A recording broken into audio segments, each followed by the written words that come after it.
السلام عليكم، انا كينج سكال وما عنديش وش اوريكم وش والله. وعارف والله يا شباب طولت قوي المره دي وبعدت قوي بجد، بس كان معايا اسبابي على الاقل، يعني شايفها انها اسباب مقنعه شويه.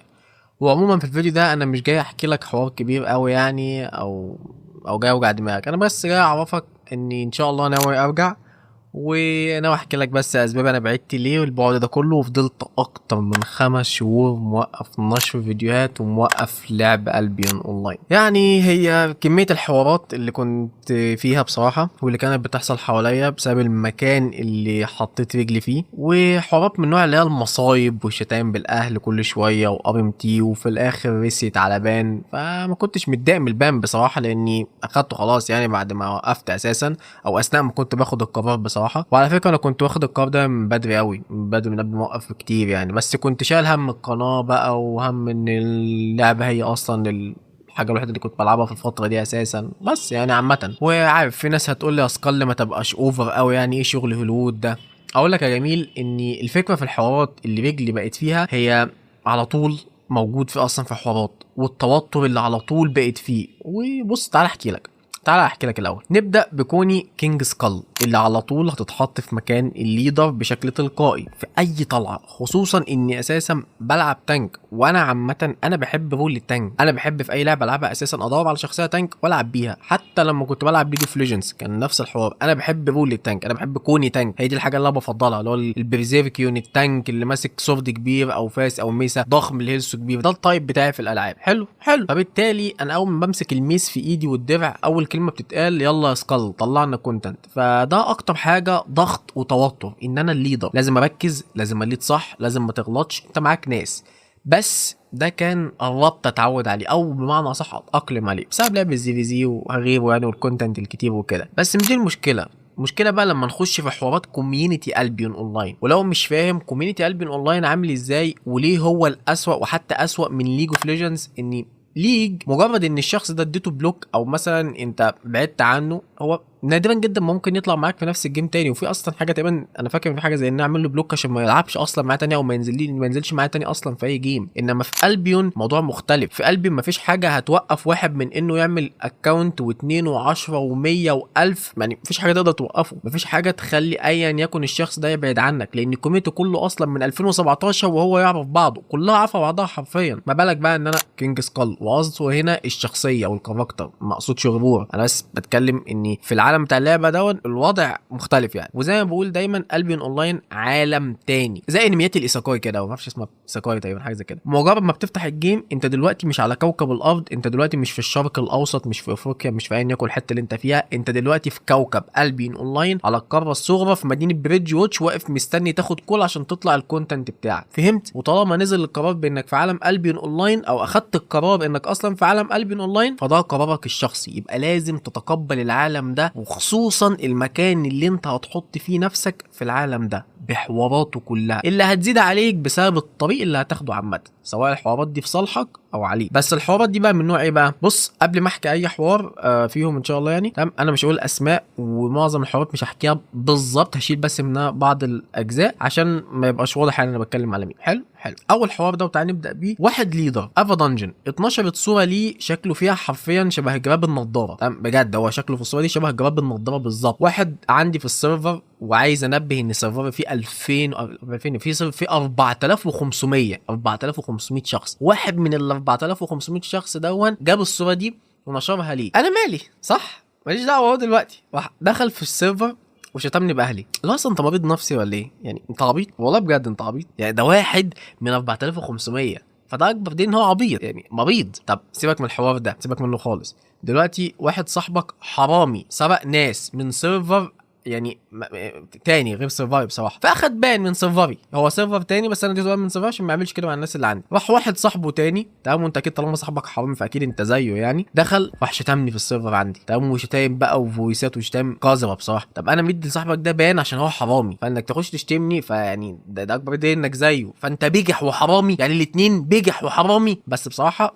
انا هزقته الواد ده بصراحه، انا هزقته جامد، شتمته بصراحه، شتمني واستفزني، المفروض انا كنت مخنوق وحتمت. يا لهوي بجد شتمته جامد يعني. ما علينا، حوارات كتير بصراحه، بس دي الحوارات اللي انا الى حد ما بتحصل لي على ارضي بس ماليش دعوه بيها. تعال احكي لك بقى حاجه مش على ارضي اساسا وماليش اي علاقه بيها باي شكل من الاشكال، وفجاه لقيتها في ارضي ماليش اي علاقه بيها نهائي نهائي. المهم انت دلوقتي بتعمل ار ام تي في سيرفر غير سيرفري مع ناس انا ما اعرفش فيهم غير 1 أو 2 مثلا، وعمري ما سمعت عن البارتي بتاعتك كلها نفر غير من ال2 دول بس. ماليش اي علاقه بالحوار، انا ماليش اي علاقه، انا بس بسمع حرفيا، بسمع بس كده الكلمه كانت 1000 ونص بسمع، وانا اصلا مش من النوع اللي بدخل نفسي في الحوار. فالمهم لقيت ان حصل حوار ما بين 2 في البارتي دي، ولد وبنت. المهم يعني حصل ما بينهم حاجه، يعني حاجه دي وحاجه عايزك ما تبقى سالك وانت بفكر فيها عشان بس تحاول توصل اللي انا عايز اقوله. فالمهم البنت دي مش كويسه، البنت دي اصلا حراميه، سرقت الراجل دون وسرقته في ريل ماني، وسرقت البارتي دي في فلوس. بعد كده سمعت انها سرقت شخص تاني اساسا من سيرفري، وفجاه لقيت الشخصيه دي اللي الكائن دي البنت دي معايا في السيرفر عندي، فاديتها بان. لقيت ان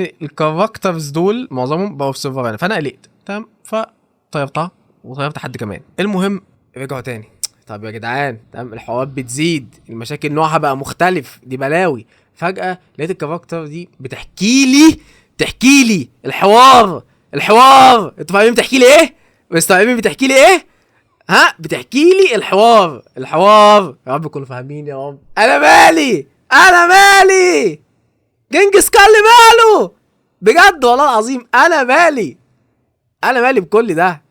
انا مالي يا جدعان؟ استرس رهيب انا كنت فيه، استرس مش طبيعي، مهما احاول ابعد مش عارف. انا حطيت نفسي انا في الحوار ده. انا فكره يا جدعان انا مش مظلوم في الحكايه، بالعكس انا 60% حوارات بتجيلي ما اعرفهاش، و40% او ممكن 30% حوارات انا ماشي كنت ممكن احط نفسي فيها، سواء حوارات ار ام تي، حوارات مشاكل، ممكن اتخانق مع حد. وغير كده انا بطبعي اللي ما يعرفنيش انا عصبي، اللي ما تعرفش كينج سكال انا عصبي. انا عامل القناه دي عشان حاجتين، عشان اعلم الناس ويبقى عندها استيعاب بعالم البيون، وفي الناحيه التانية عشان محدش يستحقرك وهو انت جاي تلعب معاه، بالعكس تبقى فاهم زيه بالظبط. بس انا بطبيعي عصبي، انا ما بقدرش العب مع ناس جديده واستحملهم للاخر، في الاخر هتعصب على حد فيهم، ما بشتموش بس بتعصب جامد، انت ازاي تعمل كده، ايه الغباء ده، يحرق او ممكن اشتم، ممكن اقول مثلا يحرق اللي علمك اللعبه وانا اللي معلمه انت. انت فاهم الفكره عامله ازاي؟ فعادي يعني. اتعصبت شكلي. المهم ده واحد من الحوارات اللي انا ماليش دعوه بيها. وعلى فكره الحوار ده مش الوحيد اللي جالي بمصيبه كده، وغير كده ممكن يجي لي حد مثلا يعني يقول لي يا كينج سكال انا واخد بان. طب انا اعمل لك ايه؟ انا كينج سكال مش جني يعني، اعمل ايه؟ طب قول لي اعمل لك ايه؟ المهم بس في الاخر خالص، وده اخر حوار احكيه، اني كان عندي كاركتر حد تاني اعرفه بصراحه تمام، قال لي انا عايز اعمل ار ام تي في سيرفر، فهيعمل ار ام تي في سيرفر ماركت، في السيرفر عفوا عندي في الماركت بتاعي تمام، وهيبيع لي الناس. الشخص ده ثقه انا واثق فيه، الولاد ده بجد كان بيعرف يعمل ار ام تي، هيتقال هو فعلا كان بيعرف يعمل ار ام تي. المهم الكاركتر دي كانت بتشيل معانا سيلفر كتير، 1 بي 600 2 بي كده يعني. فالمهم للي ما يعرفش، انا كنت كونتنت كريتور، وكنت واخد زي حصانه كده، انا ممكن اي حد يقدر يتريدني اي ماني تمام من غير ما اخد بان، مهما كان العدد، مليار بقى بزليار اللي انت عايزه يعني. المهم الشخصيه دي اخدت بان، وانا كنت متراقب من الاس بي اي، وحد بلغ عني بلاغ ابن لذينه يعني، فاكونتات راحت، مش اكونتي راح، الاكونتات راحت، كل الاكونتات بتاعتي راحت. الاكونت اللي عليه الجزيره بتاعتي اللي شايل فيها اللوت، الاكونت اللي كان عليه كل السكنات اللي هو كينج سكال، جاست كينج سكال اللي كنت بصور فيه، الاكونت بتاع ناس تخصني يعني، حد تبعي كنت فاتح الاكونت بتاعه عندي طار. انتوا متخيلين اي اكونت فتح على جهازي في اخر 7 شهور اتبند تمام، كلمه من هنا على كلمه من هنا مع الاس بي اي، شخصيه اسمها جوين في الاخر مش راضيه، اخدت كلمتين في جنابي منها ان انت ازاي بقى ما تعرفش ايه بتعمل ار ام تي وكلام من ده يعني. يا ريتني اتبنيت بسبب حاجه انا عملتها، لا بنت بسبب حد. فالمهم ان دي كانت القشه التي قسمت ظهر البعير. انا في اللحظه زي دي وانا اصلا كنت واخد من شهرين قرار ان انا هبعد عن اللعبه، بس كنت ببعد واحده واحده، قررت ابعد مفاجاه، اللي هو انا سبت قلبي اونلاين بتاريخ 8/8/2025 الساعه 11:45 دقيقه صباحا. انا اخدت بان في كل اكونتاتي، انا كينج سكال سبت قلبي اونلاين. المهم انا جاي احكي لك كل ده، ومش بقول لك كلام زي كده مثلا عشان خاطر اقول لك ان انا مظلوم او ان انا كنت في ستريس بقى، لا بالعكس، انا اللي اخترت الطريق، انا اللي حطيت نفسي مع الناس دي،